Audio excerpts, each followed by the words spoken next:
It's looking bad today. That's how it's looking. Shakur gonna break some shit. And if he don't break some shit, he gonna beat the out of him. Oh, oh, nice. Oh. We don't care who it is. We have no friend. Shakur, if his cousin get in the ring, he gonna get this smoke. If his brother get in the ring, he gonna get this smoke. We have no friend. Strictly business. They say iron sharpens iron. And judging by the footage and photos coming out of camp, Shakur Stevenson has stepped into a true masterclass.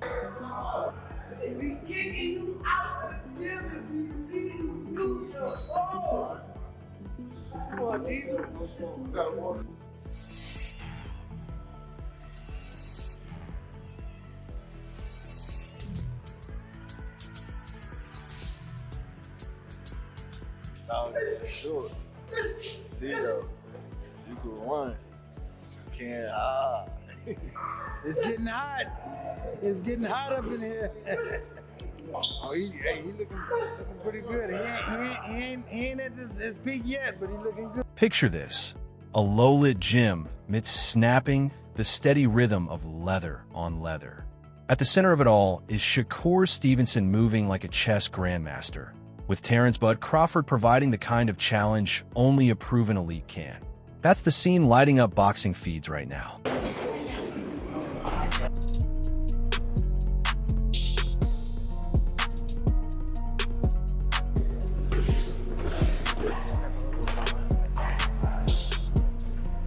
Let's fight.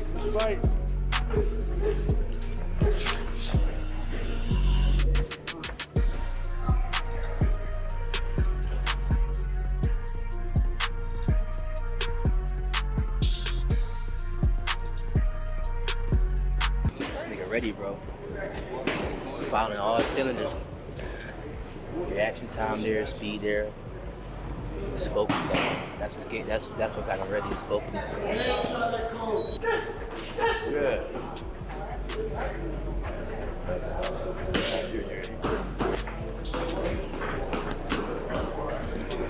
Why does it matter? The short answer is this: style plus experience creates preparation at a higher level. Crawford isn't just a former champion with a highlight reel of clean finishes. He's a cerebral fighter who learned long ago how to turn instinct into strategy. For Shakur, who's preparing to face the explosive, pressure-heavy Teofimo Lopez, sharing rounds with a ring IQ like Crawford's goes far beyond conditioning. It's a live blueprint for elite timing, sharp counters, and decision-making in close quarters. It's ever.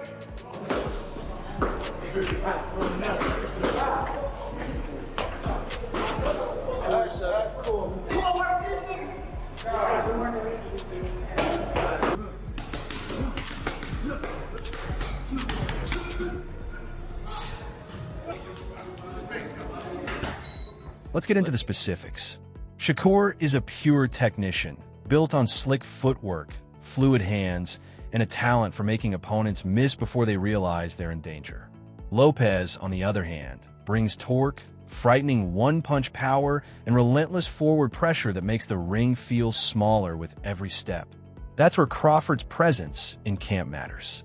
Working with Bud gives Shakur real-time reps against elite timing and controlled aggression, and the fact that they're enjoying the work shows confidence.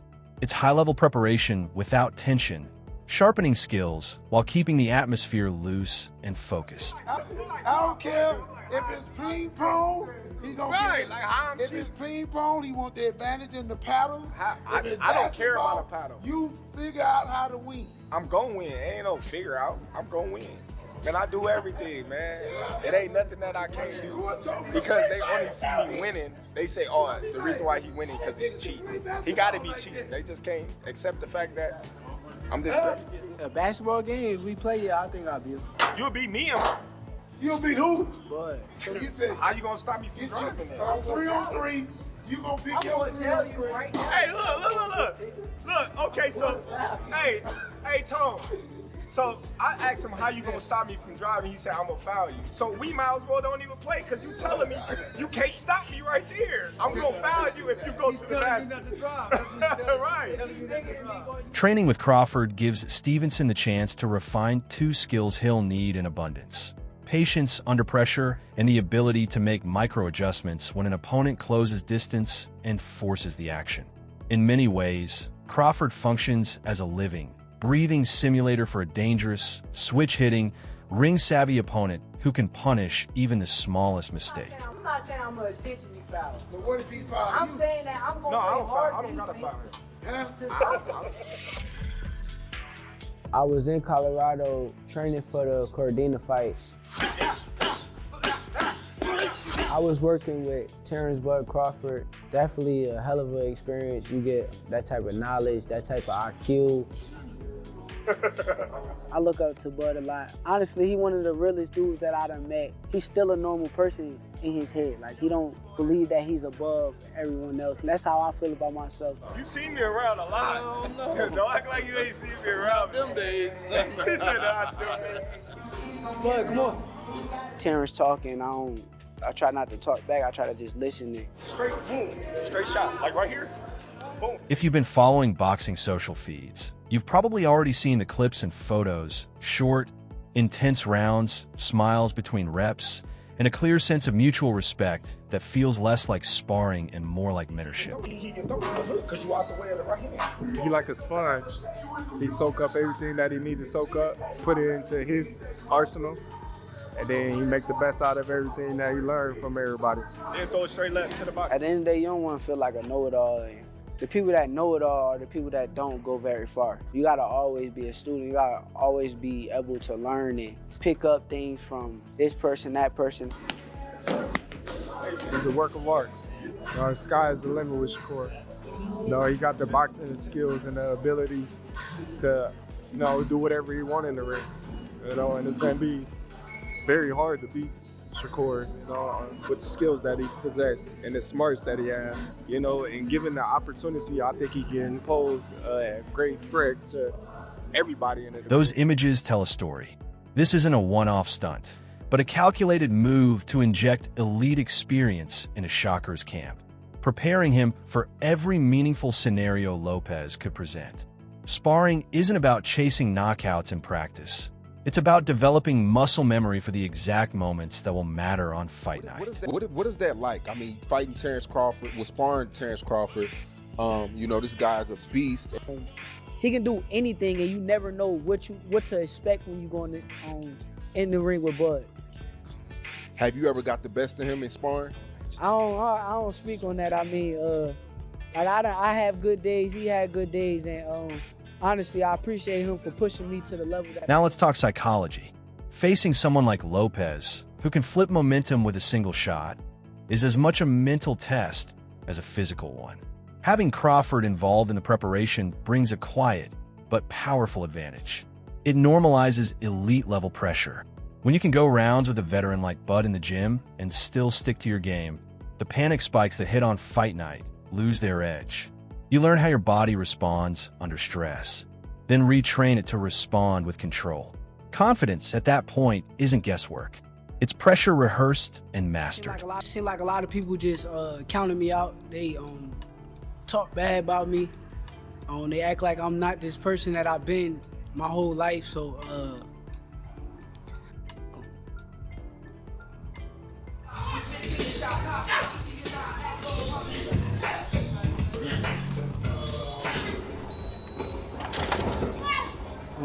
mentally, it bothered me, but then you start to realize, like, the only thing that really matters is the people that care about you, like your family, your mother, my daughter, my shorty. It's a lot of people that have said something, and I remember their faces. I remember like what they said. There's also a hidden advantage in sparring with someone who's truly seen it all: adjustments. Crawford has lived through moments when game plans fall apart.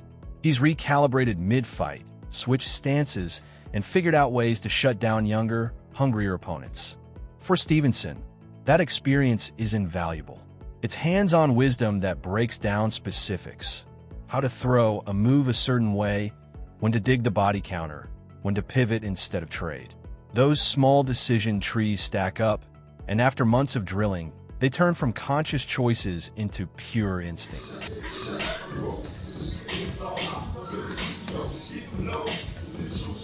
And then they're calling the card on February 22nd the best card ever. How does that make you feel that you're fighting on that card? No disrespect to them guys, but I'm the best fighter. I think that I am what everybody want to see on that card. I think a lot of people say they're not gonna wake up at a certain time or all that stuff, but everybody's gonna be watching that shit. Everybody gonna want to see Shakur. A lot of people try to act like Shakur is not must-see TV, but I am must-see TV. I am the best fighter in boxing. Everybody want to see me. Everybody want to watch me. Let's not blow smoke. Sparring clips don't guarantee success. Boxing history is littered with hype camps that unraveled once the lights came on. But this feels different. What's happening here looks intentional. Repeated sessions with elite partners, and open acknowledgement for both sides that this wasn't a one-off photo op. That level of consistency and purpose in camp is what bridges the gap between potential and performance. I guess you could say it's more to it. Switch, attack, attack.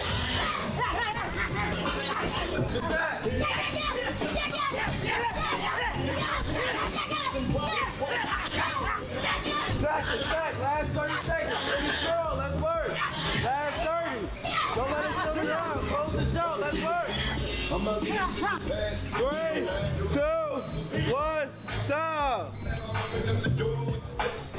I think this is gonna be the best version of me. I think that I'm gonna whoop this year, starting with Kid Austin. Okay, now for a spicy twist.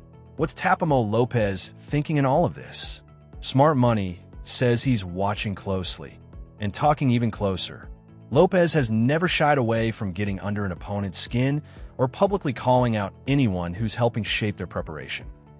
I've seen Shakur back in amateurs, pros. Yeah, I'm thinking though. I don't know if it's 2011 or 2012 National Junior Olympics or Junior National Golden Gloves. And I remember seeing him. He was wearing a white tank top. I think it was red and white trunks, and he was just whooping on dude bad. And that's what I noticed. But we were in different weight classes at the time, different age group, I think. And we were both cleaning up our divisions leading up to the finals. He ended up winning. I ended up, coming in second. But nevertheless, that's when I noticed him. And ever since then, it's just been history. What were your early impressions? I like his style. He could fight. I think that everything just plays out the way it does. And eventually, we was going to end up meeting up with each other eventually. I think that that's how it works, right? When two greats collide, you're bound to see a great fight. So I had never seen any jealousy in my part with him.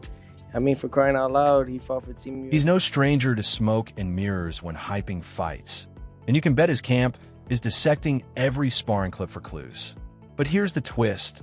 Overreacting to what's shown online can play straight into Stevenson's hands, especially if Shakur and his team are deliberately planting narrative decoys to steer Lopez's thinking. Back in amateurs, pros. I'm thinking though. I don't know if it's 2011 or 2012 National Junior Olympics or Junior National Golden Gloves.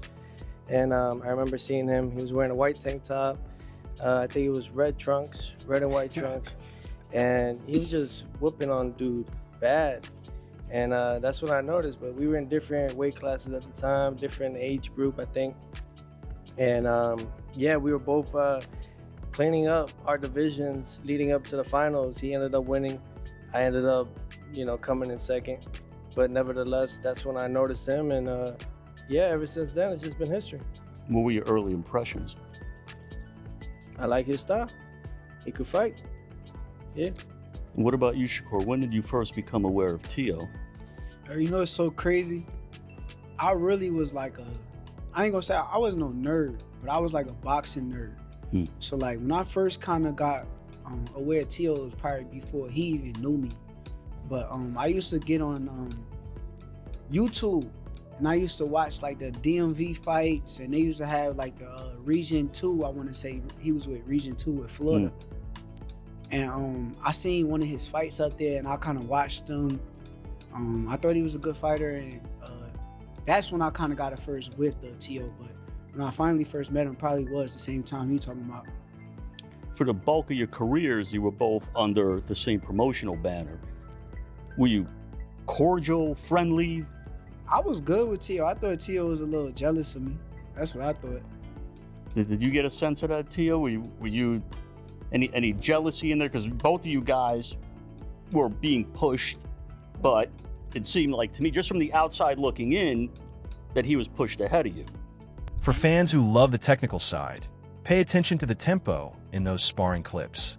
Stevenson starts by controlling distance with jabs, feints, and lateral movement, then suddenly compresses, cuts angles, and makes his opponent earn every shot. Having Crawford in camp forces Shakur to maintain range and handle counters up close, essential against Lopez, who can overwhelm with rapid combinations. Translated to fight night, expect Stevenson to mix smart movement with precise counters, avoiding toe-to-toe exchanges unless he deliberately creates them. The version right now. Yeah. Because if you watch the last fight week with Times Square, yeah, Teo was the guy who kind of sold the event. He put on a showmanship display come fight night. He looked real good in the ring, did some Roy Jones-like things. So that kind of excited me. Like, that kind of brought like something out of me to where it's like, I want to go against that guy. That guy is that good, and let's see if he could be that good in front of my style. Can he do them same things in front of me? I don't believe it, but I want to see. Well, there have been questions, here and there about Teo's mental state, as far as the critics. And you are a type of guy, when you're in the ring, you take guys sometimes to a dark place. After a couple of rounds, you sort of break them. Do you think you're going to break him after a couple of rounds? Yeah, I know I'm going to break him. I know it's going to be a certain point in that fight to where he's going to be mentally frustrated. And when he gets mentally frustrated... Looking at the bigger picture, sparring with a multi-division champ like Crawford says a lot about Stevenson's ambition. He's not just training for one victory. He's sharpening the skills and building the resume needed to be remembered as an all-time great. Learning from seasoned veterans goes beyond wins and losses. It's about accumulating the kind of knowledge and craft that keeps a fighter relevant long after a single headline bout. For Stevenson, this approach is all about longevity and cementing his legacy in boxing.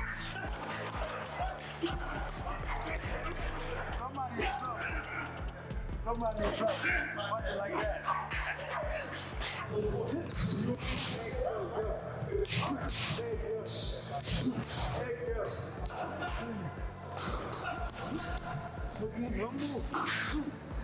The power, the stability, beautiful. Somebody's in trouble. I promise you.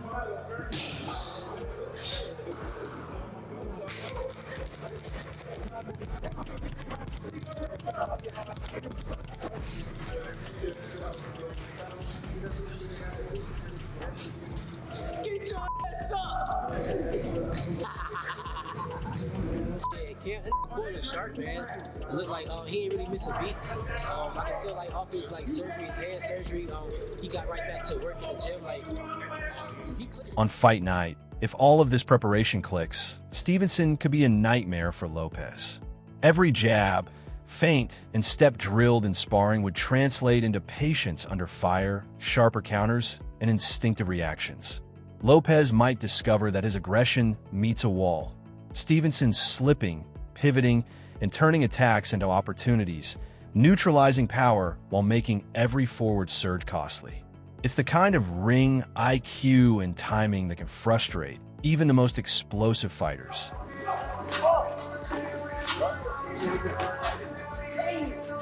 I was hurting it all throughout the camp. I was feeling good. I felt it just now. But I was trying to ignore the pain and keep it going, but it just got worse to the point where I couldn't really take it no more.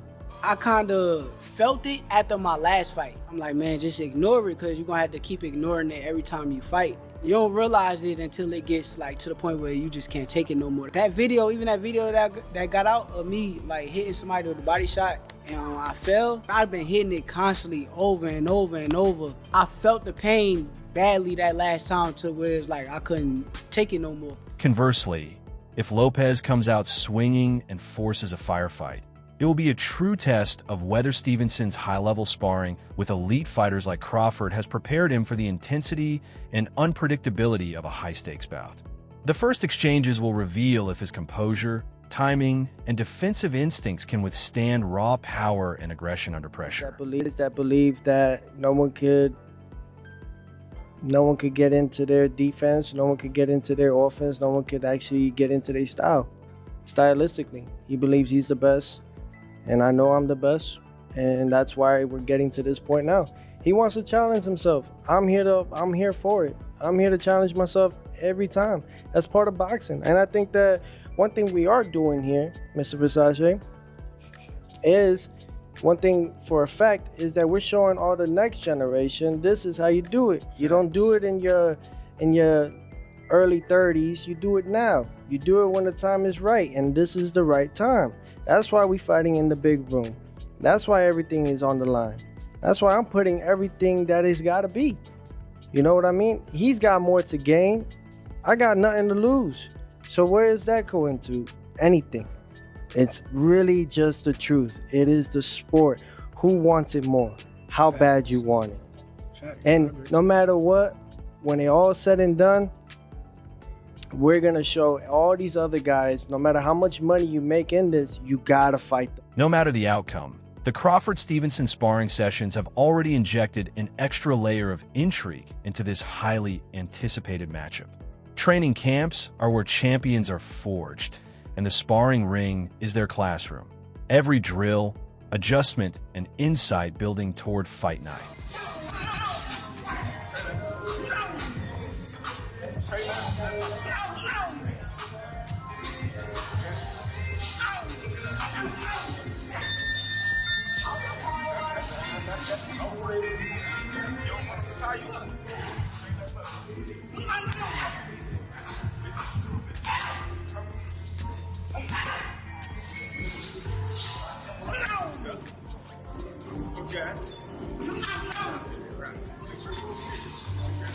Watching Shakur Stevenson and Terence Crawford trade rounds offers a rare glimpse into the craft of elite boxing.